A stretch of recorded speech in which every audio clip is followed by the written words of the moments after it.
दोस्तों, जम्मू कश्मीर की सियासत वाकई कमाल की है। मतलब इसमें कौन कब सियासी शतरंज पर क्या चाल चल रहा है और किस चाल का हदफ क्या है, यह काफी समझना मुश्किल है। इन दिनों जो सबसे ज्यादा चर्चा जम्मू कश्मीर में है, जिसमें कई पार्टियां आपस में एक दूसरे पर जो है वो छीटाकशी कर रही है, जवाबी इल्जामात का दौर जारी है। आप ये तीन तस्वीरें देखिए, उमर अब्दुल्ला है और तारिक हमीद कर्रा है और दूसरी तरफ सज्जाद लोन है। वैसे तो सज्जाद लोन की पार्टी जो असेंबली में है वो बहुत ज्यादा मजबूत इस बार नहीं है। खुद सज्जाद लोन अकेले ही जो है वो अपनी पार्टी के नुमाइंदे हैं असेंबली के अंदर, चूंकि उनके और पार्टी के नुमाइंदे जीत नहीं पाए। लेकिन ये सज्जाद लोन की जो बातें हैं उनको जम्मू कश्मीर की आवाम बहुत संजीदगी से सुनती है। सज्जाद लोन ने जो इस बार अभी एक बात कही वो काफी अहम है। ये बहुत ही करारा और जबरदस्त हमला किया है सज्जाद लोन ने, जेकेपीसी के जो चीफ हैं, किस पर? उमर अब्दुल्ला और फारूक अब्दुल्ला पर, जो कह लें कि नेशनल कॉन्फ्रेंस पर। और ये करारा हमला क्या है? सज्जाद लोन ये कह रहे हैं कि दरअसल उमर अब्दुल्ला और फारूक अब्दुल्ला ये दोनों डबल गेम खेल रहे हैं। जी हां, दोहरी चाल, डबल गेम खेल रहे हैं और डबल गेम के इस पूरे खेल में इन्होंने जम्मू कश्मीर की आवाम को कहीं ना कहीं गुमराह कर रखा है। ये सज्जाद लोन का स्टेटमेंट है। ये कह रहे हैं कि उमर अब्दुल्ला और फारूक अब्दुल्ला डबल गेम खेल रहे हैं। ये डबल गेम क्या है और इस डबल गेम से किसका फायदा, किसका नुकसान? डबल गेम के चक्कर में किस पार्टी को ज्यादा नुकसान हो रहा है? जम्मू कश्मीर की आवाम का क्या इसमें जगह बच रही है? उनके लिए क्या कुछ मिल रहा है? और बीजेपी अगर जो इल्जाम लगाती है, बीजेपी के इल्जामात को भी अगर आप गौर से देखें समझे, तो क्या ऐसा लगता है कि जो यहां पर अभी सियासत चल रही है नेशनल कॉन्फ्रेंस और कांग्रेस को लेकर के, क्या बीजेपी का कहना सही है? इससे पहले कि मैं कुछ और आपको बताऊं, सीधे पहले आप सुनिए कि सज्जाद लोन ने उमर अब्दुल्ला और फारूक अब्दुल्ला के बारे में क्या बयान दिया है। सज्जाद लोन फारूक अब्दुल्ला और उमर अब्दुल्ला के बारे में क्या कह रहे हैं, पहले आप ये बयान सुनिए। और देखिए क्लासिक डबल प्ले। ये वालिद साहब जो हैं वो कांग्रेस के साथ वो कांग्रेस का वर्जन मानते हैं और खुद उमर साहब जो हैं वो बीजेपी का वर्जन मानते हैं। Just look at it. There is a limit to double play in the year 2025 when you are covered by cameras. But this, you have to give credit to him, you know, to his overconfidence that he can actually walk away with the murder.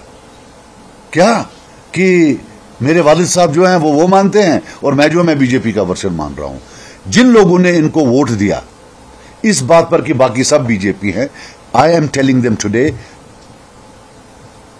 अब आप माफी मांग लो बाकी लोगों से। ये देखिए कैसे गिड़गिड़ा रहा है वहां उनके लिटरली कि भाई मुझे अपने हाउस में ले लो, प्लीज मुझे साथ ले लो। और क्या कर रहा है? इंडिया अलायंस को बोल रहा है ये आईसीयू में। अगर होती भी तो क्या इसको बोलना चाहिए था? अब मुझे ये भी नहीं समझ आती है कांग्रेस को भी कौन सी आफत आई है कि इतनी ह्यूमिलिएशन के बाद they are still insisting on sitting with him. तो सुना आपने, सज्जाद लोन ने बिल्कुल वही बात कही जो मैंने अभी आपसे कहा। उनका यह कहना है कि उमर अब्दुल्ला और फारूक अब्दुल्ला डबल गेम खेल रहे हैं।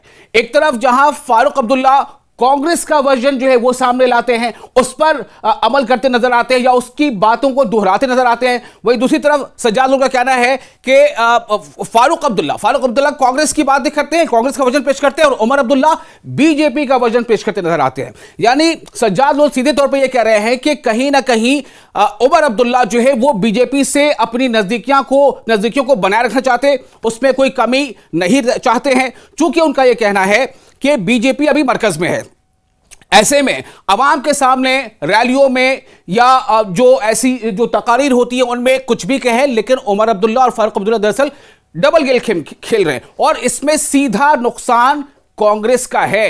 कांग्रेस को इन्होंने बेचारा बना दिया। यह सज्जाद लोन का वर्जन है।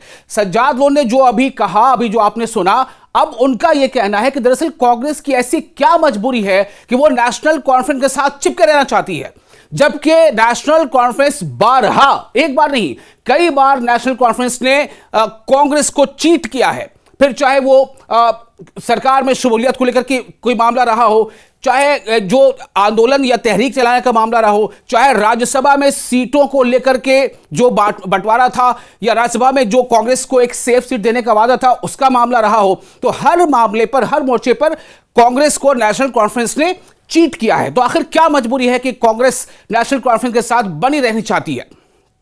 दूसरी एक और अहम बात, तारिक हमीद कर्रा क्या कहते हैं? तारिक हमीद कर्रा का यह कहना है कि ये जो है उमर अब्दुल्ला का वो वर्जन जिसमें उन्होंने कह दिया था कि इंडिया अलायंस लाइफ सपोर्ट पर है और बहुत जल्द वो आईसीयू में चले जाएगी।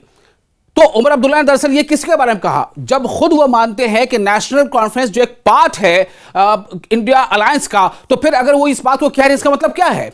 इस पर ही उन्होंने तंज किया है। बीजेपी ने भी इस पर तंज किया, बीजेपी ने भी इस पर चुटकी ली। बीजेपी ने कहा कि दरअसल ये पूरा का पूरा जो इंडिया अलायंस है शुरू से ही इसके तमाम रियासतों में यही हाल है और कांग्रेस कहीं ना कहीं अब इस कोशिश में है कि रीजनल पार्टियों के साथ जो है उसकी बैसाखी का सहारा लेकर के वो अपने आप को मजबूत करे, लेकिन ऐसा हो नहीं पा रहा है। तो तारिक हमीद कर्रा ने उमर अब्दुल्ला के उस बयान पर जिसमें उमर अब्दुल्ला ने कहा था कि इंडिया अलायंस जो है वो आईसीयू पर है, यानी कि लाइफ सपोर्ट पर है, वो बहुत जल्द आईसीयू में चली जाएगी, तो उस पर तारिक हमीद कर्रा ने काफी हम कह सकते हैं कि बातें तो सख्त हैं लेकिन बड़ा मुतदिल अंदाज में कही है, बड़ी संजीदगी से उन्होंने बात कही है। उन्होंने कहा है कि अगर सिर्फ आलोचना या तनकीद करने से ही राज्य का दर्जा मिल सकता है वापस तो ठीक है, और नहीं तो फिर कांग्रेस के पास भी बहुत सारे रास्ते खुले हैं। आप सुनिए तारिक हमीद कर्रा क्या कह रहे हैं उमर अब्दुल्ला के उस बयान पर। अब मैं ये नहीं कह सकता कि वो एनडीए का हिस्सा बने या क्या करें, वो तो लोग देखेंगे, वो लोग फैसला करेंगे उसका। मैं ये कहता हूं कि ऐसी बातें करने से अगर स्टेटहुड हासिल होता है, आप इंडिया ब्लॉक को क्रिटिसाइज करके इंश्योर करते हैं कि जम्मू कश्मीर में आप स्टेटहुड ला सकते हैं या आपको इसकी गारंटी है या आपको इसका प्रॉमिस है कहीं पे, तो you are welcome to criticise. सरकार जिसका हम हिस्सा नहीं है उनके प्रोमिसेस की नॉन डिलीवरेंस की वजह से हम अगर शिकार बनना शुरू हो जाए तो कांग्रेस पार्टी शायद इसको गंभीरता से सोचना पड़ेगा कि किस तरीके से हम इन शिकायतों से अपने आप को बचाएं। किस तरह बचा सकते हैं? तो ऑप्शन एक ही है कि आप अपना समर्थन उनसे वापस लें। नहीं। एक ही तो समर्थन, एक ही चीज है ना, क्योंकि आप गवर्नमेंट में है नहीं, गवर्नमेंट से आपको निकलना नहीं है, आप सिर्फ आपने सपोर्ट ऑफ जो है लेटर ऑफ सपोर्ट उनको दी है, सपोर्ट दे रहे हैं। तो क्या हम माने कि कर्रा साहब ये कह रहे हैं कि आगे चल के अगर ये परेशानियां ये जो है लोगों की परेशानी अगर ऐसे ही रही तो आप विड्रॉ कर सकते हैं अपना? नहीं, मुझे लगता है समीर साहब आप प्री जज कर रहे हैं। There are other ways also, like first सबसे पहले तो ये तारिक हमीद कर्रा का इंडिविजुअल फैसला तो हो नहीं सकता, उसके वास्ते हमें एक कंसल्टेटिव प्रोसेस से निकलना होगा, हमें अपने साथियों से पूछना होगा, उनकी राय तलब करने के बाद में जो कंसेंसस बनेगा वो हमने this is one of the options कि आप विड्रॉ कर सकते हैं। वेल, जहां तक ऑप्शंस का ताल्लुक है, ऑप्शंस कई हैं, लेकिन किस स्टेज पे क्या किया जाना चाहिए उसके वास्ते कंसल्टेशन होनी चाहिए, उसके वास्ते I can not commit at this moment.